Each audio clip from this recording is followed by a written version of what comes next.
வணக்கம். நான் உங்கள் அன்பான சயின்டிபிக் வேதிக் அஸ்ட்ராலஜி பேசுகிறேன். நல்லது நினைப்போம், நல்லதே நடக்கும். இந்த வீடியோல சிம்ம ராசிக்காரர்களுக்கு 2025 அக்டோபர் மாதம் எத்தகைய ஒரு மாதமாக பலாபலன்கள் நிறைந்த மாதமாக இருக்க போகுதுன்னு பாக்குறோம்.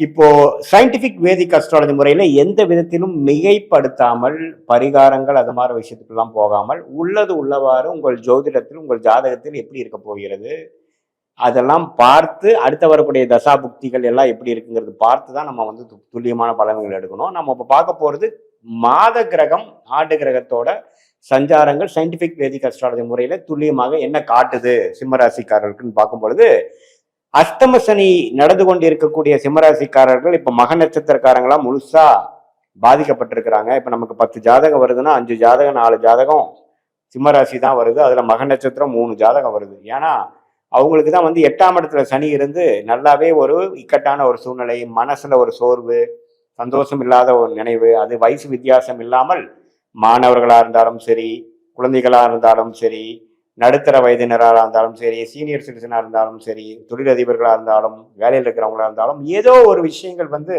மனசை படுத்துற மாதிரியும் மனசுக்கு ஒரு நல்ல விஷயம் கொடுக்காது. நண்பர்கள் விஷயமா இருக்கட்டும், பண விஷயமா இருக்கட்டும், வேலை திடீர்னு போகிற விஷயமா இருக்கட்டும், இல்லற வாழ்க்கையில பிரச்சனையா இருக்கட்டும், குழந்தைகளாக இருக்கட்டும், ஹெல்த் இஷ்யூஸா இருக்கட்டும், சீனியர் சிட்டிசன்ஸ்க்கு இது மாதிரி பல தொல்லைகளை கொடுக்கக்கூடிய பல திடீர் மாற்றங்களை கொடுக்கக்கூடிய அமைப்புகள் வந்து சிம்மராசிக்காரர்களுக்கு போய் கொண்டிருக்கிறது. அதே சமயத்துல குரு 11ஆம் இடத்திலிருந்து ஓரளவுக்கு அந்த அஷ்டம சனியின் தாக்கத்தை குறைத்து கொண்டிருக்கிறார் என்பதுதான் உண்மை. அதாவது கொஞ்சம் என்னதான் பிரச்சனைகள் வந்தாலும் சில லாபங்களும் சில நம்பிக்கைகளும் கொடுத்து அஷ்டமசனி நடக்கக்கூடிய சிம்மராசிக்காரர்களை கொஞ்சம் தட்டி கொடுத்து பரவாயில்லை, ஜெயிச்சிருவ, கவலைப்படாத அப்படிங்கிற ஒரு ஹோப்பை கொடுக்கக்கூடிய ஒரு நம்பிக்கை கொடுக்கக்கூடிய கிரகமாக 11ஆம் இடத்தில் இருக்கக்கூடிய குரு 5ஆம் இடத்தை பார்த்து வலுப்படுத்துறார் என்பதுதான் உண்மை. அதே சமயத்துல 7ஆம் இடத்துல ராகும் ராசிக்குள்ள கேதும் இருந்து மன குழப்பங்கள், நண்பர்களிடையே சில பிரச்சனைகள், குடும்பத்துல மன நிம்மதி இல்லாத விஷயங்கள், எதை சொன்னாலும் தப்பா போகுது, வாயை திறந்தாவே ஆர்கியூமெண்டா தான் போகுது, குதர்க்கமான பிரச்சனைகளா வருகிறது, நண்பர்களிடையே சரியில்லை, பங்குதாரர்களிடையே அவ்வளோ ஒன்றும் பரஸ்பர நட்பு பாராட்ட முடியல. அதே மாதிரி ஹஸ்பண்டா இருந்தா ஒய்ஃபா இருந்தா ஹஸ்பண்டுக்குள்ளேயே ஒரு சில மனக்கசப்புகள், இன்லாஸு, நம்மளுடைய அடுத்த level of relationship, blood relationship எதுவுமே கொஞ்சம் மனசுக்கு இதமாக இல்லைங்கிற அந்த ராகு கேது இஷ்யூஸ் கொடுக்குறார்.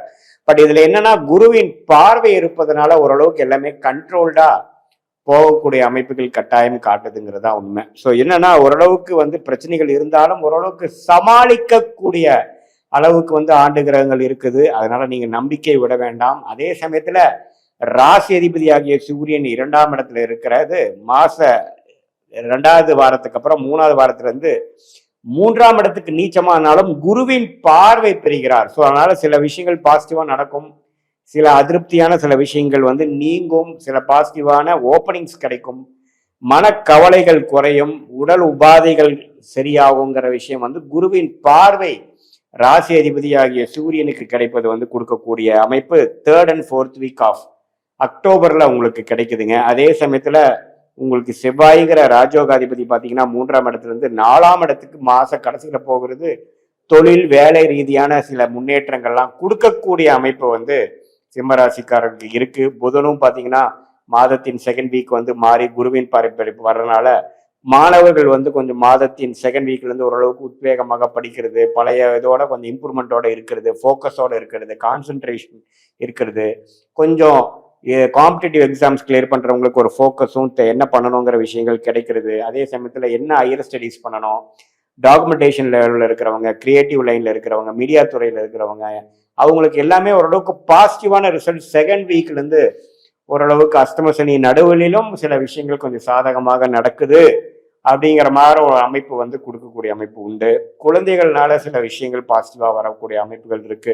ஏன்னா குழந்தை பாவத்தை குரு பார்க்கறது, அதே சமயத்துல சனி பார்த்தாலும் ஏதோ ஒன்று சரியில்லைனாலும் ஒன்று பாசிட்டிவா இருக்குதுங்கிற அளவுக்கு சில விஷயங்கள் நடக்கக்கூடிய அமைப்பு இருக்கு. காதல் விஷயங்களும் கொஞ்சம் இந்த டைம்ல கொஞ்சம் கேர்ஃபுல்லா இருக்கணும். ஏன்னா இக்கட்டான ஒரு சூழ்நிலை கொடுக்கும். ஏன்னா அஷ்டம சனியில எல்லாமே கைக்கு கிடைச்சது வாய்க்கு கிடைக்கவில்லைங்கிற மாதிரி ஒரு அமைப்பு தான் கொடுக்குமே ஒழிய, அதனால நம்ம மன உளைச்சல் அடையாமல் எல்லாமே ஒரு மாதிரியான வேகமாக சொல்லாமல் விவேகமாக செயல்பட்டு எமோஷனலை வந்து கண்ட்ரோல் பண்ணி ஓரளவுக்கு வாழ வேண்டிய ஒரு தருணமாக சிம்மராசிக்காரங்க எல்லா மத வயதினருக்கும் இருக்கு. ஏன் சிறு குழந்தைகளுக்கே பார்த்தீங்கன்னா அவங்க ஸ்கூல்ல அவங்க ஃப்ரெண்ட்ஸோட சண்டை, குறும்பு பண்றது, உடம்பு அடிபடுறது, கை உடையிறது, கால் உடையுதுங்கிற மாதிரி சில சில தொந்தரவுகள் கொடுக்கக்கூடிய அமைப்பு இருக்கிறதுனால இந்த அடுத்த ஒரு 3 மாதங்கள் சிம்மராசிக்கார மக நட்சத்திரக்காரங்களும் அடுத்த வருஷம்லாம் பூர நட்சத்திரக்காரங்களும் கொஞ்சம் கேர்ஃபுல்லாக பொறுமையாக இருக்க வேண்டிய அவசியம் தேவைப்படுகிறது.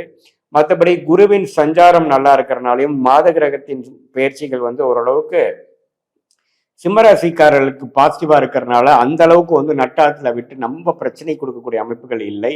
இது ஒரு பொதுவான பலன்களே தவிர உங்களுடைய ஜாதகத்துல நீங்க எது மாதிரி நேரத்துல எந்த தேதியில எந்த ஊர்ல பிறந்தீங்கிற வைத்து நீங்க என்ன லக்னத்துல பிறந்தீங்க, லக்னாதிபதி எப்படி இருக்கு, என்ன தசை நடந்து கொண்டு இருக்கிறது, அதுல என்ன புக்தி நடக்குது, புக்தியை டிவைட் பண்ணோம்னா என்ன அந்திரம் நடந்து கொண்டு இருக்கிறது, இந்த புக்திநாதன் தசநாதன் அந்திரநாதன் நம்ம இப்ப பேசின கோச்சார் அமைப்புல என்ன பயிற்சிகள் இருக்கு, அந்த சிம்ம ராசிக்கு எது மாதிரி அமைப்புல இருக்குங்கிறதெல்லாம் ஒருங்கிணைத்து நாம பார்க்கும்பொழுது சயின்டிபிக் வேதிக் அஸ்ட்ராலஜி முறையில அறிவியல் சார்ந்த முறையில மிகைப்படுத்தாமல் பரிகாரங்கள் அது மாதிரி மூட நம்பிக்கையில போகாமல் உள்ளது உள்ளவாறு கர்மா எப்படி செயல்பட போகிறது, எது மாதிரி விஷயங்கள் உங்கள் வாழ்க்கையில அடுத்தடுத்த விஷயங்கள் நடக்கக்கூடிய அமைப்பு காத்து கொண்டிருக்கிறது, எது மாதிரி முடிவுகள் எடுப்பது நல்லது, எந்த நேரத்தில் மாற்றங்கள் நல்லது, எந்த நேரத்தில் அடக்கி வாசிப்பது நல்லது, எந்த நேரத்தில் எது மாதிரி பிராப்தங்கள் நமக்கு காத்து கொண்டிருக்கிறது, எந்த நேரத்தில் நம்ம செயல்படலாம், எந்த நேரத்தில் நம்ம கொஞ்சம் எந்த விதத்திலையும் முயற்சி எடுக்காமல் கொஞ்சம் அமைதியா இருக்கக்கூடிய காலகட்டம் என்ன, நம்மளுடைய கர்மா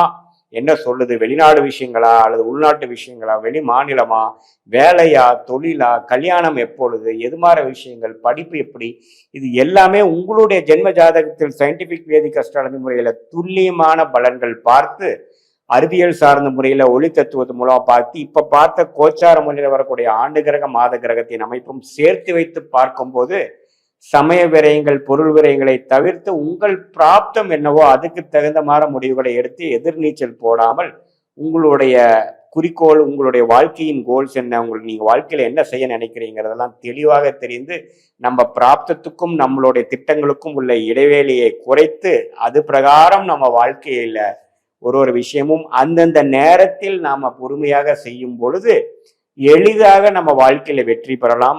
இதனால என்னன்னா அந்த இந்திய வேத ஜோதிடத்துல என்ன நம்ம தெரிஞ்சுக்கிறோம்னா நம்மளுடைய கர்மா எப்படி செயல்படுகிறது, நம்ம என்ன எத்தனையோ எண்ணங்களோட இருக்கலாம், எத்தனையோ கனவுகள் இருக்கலாம், நமக்கு என்ன காத்து கொண்டிருக்கிறதுங்கிறது ஓரளவுக்கு நமக்கு எது வரும் எது வராது எது மாதிரி விஷயம் காட்டுகிறதுங்கிறது நம்ம தெரிஞ்சிட்டோம்னா அதுக்கு தகுந்த மாற நம்மளுடைய வாழ்க்கை திட்டங்களையும் வாழ்க்கை எண்ணங்களையும் நம்ம கொண்டு போறது தேவையற்ற சமய விரயங்கள் தேவையற்ற பொருள் விரயங்களை தவிர்த்து எந்த நேரத்தில் எது செய்யலாம் அவசரப்படாமல் தப்பான முடிவுகளை எடுத்து, ஏன்னா இந்த காலத்துல எந்த ஒரு முடிவும் தப்பா எடுத்தாலும் அதுல இருந்து நம்ம திருத்தி கொள்ளுவது மிகப்பெரிய கடினமா இருக்கு. ஏன்னா எல்லாத்துக்கும் பண விரயங்கள், எல்லாத்துக்கும் சமய விரயங்கள்.